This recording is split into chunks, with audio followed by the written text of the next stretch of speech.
O coletivo ele surgiu em 2019, julho de 2019, estamos completando 5 anos, como o Diego falou.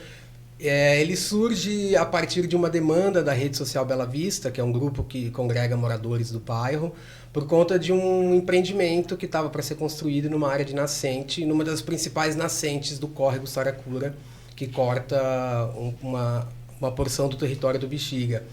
E aí, por conta da denúncia de uma moradora do bairro, o coletivo se reuniu, e aí foi meio que de forma espontânea, se reunindo semanalmente, passando por vários pontos do território. A gente tinha sedes itinerantes, né? Então foi circulando por vários pontos do território para pensar formas de proteção dessa área de nascente. Então isso acabou congregando diversas pessoas e moradores e, né, simpatizantes do Bexiga, e o coletivo foi se formando dessa forma horizontal, né, suprapartidária, para pensar estratégias políticas, jurídicas, culturais, artísticas, de como chamar atenção para essa questão da preservação das nascentes. E aí a grande questão é que o coletivo surge inicialmente, né, pensando na proteção das áreas de nascente do Saracura, mas aí esse objetivo acaba se expandindo, esse objeto acaba se expandindo porque a gente identifica outros elementos do bairro que também estavam sendo ameaçados, não só pelo prédio inicial que seria construído na área de nascente, mas por outros empreendimentos que também estavam previstos ou com projetos de construção para o bairro. E aí isso acabou afetando também a área tombada do bairro. O Bexiga é um bairro tombado, né, pela Resolução 22 de 2002, justamente por conta do rico patrimônio cultural, diversos imóveis e elementos urbanos tombados, mas também por conta da população que reside no bairro. Então isso de alguma forma acabou chamando a atenção para um problema maior, e aí o coletivo acabou atuando, ampliando a sua atuação. Chamar atenção para esse ponto que eu acho que é bem importante. Eu entrei no coletivo 1 ano depois que ele foi formado. Ele começou, né, com eventos que o Rafael pode contar melhor, mas com essa participação de vários atores do bairro, e sempre muito imerso nesse aspecto comunitário do Bexiga.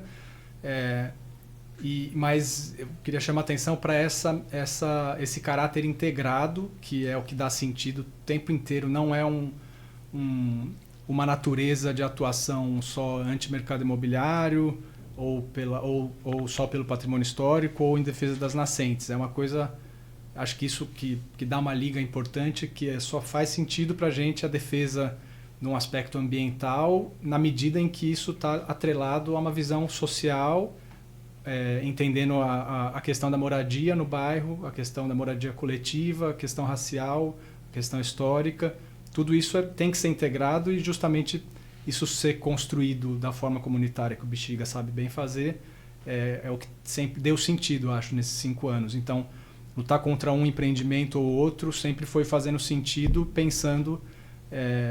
a gente acho que vai falar mais para frente, assim, mas é isso. Você consegue defender uma nascente ou uma encosta verde, mas isso não pode, por exemplo, ser um vetor de valorização imobiliária que vai expulsar a população que mora ali no entorno. Então isso está muito integrado, e isso acho que dá um sentido para a atuação do Salve Saracura estar sempre imersa, misturada com a atuação dos outros coletivos. Então a gente, por exemplo, compõe o Saracura Vai, está lá sempre construindo junto, porque dá o sentido. A gente não consegue só voltar para a defesa da nascente, né, e dissociar isso Acho que esse é um aspecto importante, assim, da gente pensar, né, o que tem que ser construído. Assim.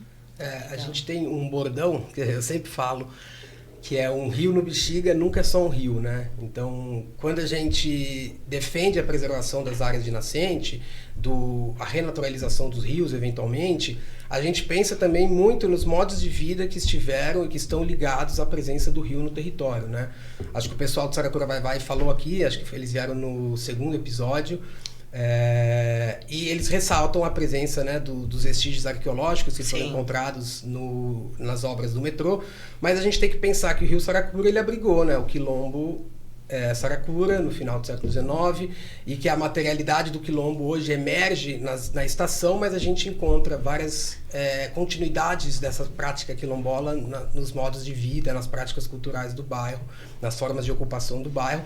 Então, quando a gente defende a preservação do rio, né, e o nome do coletivo é o Salve Saracura, de saudar o rio, mas ao mesmo tempo de protegê-lo, a gente pensa também nas formas de vida, nas práticas culturais intimamente ligadas com a presença do rio no território, né? Sim. Então, a população negra que ocupou as margens do Saracura, é essencial que ela seja pensada, a manutenção da população e a forma de qualificação do bairro para essa população, né? Acho que esse é um ponto diferencial do coletivo, porque muitas vezes eles colocam a gente, o coletivo que defende a preservação das áreas de nascente, o que, óbvio, tem sua importância e é legítimo, mas a gente sempre dá um salto, que é essa questão que o Vitor ressaltou, dessa parte social.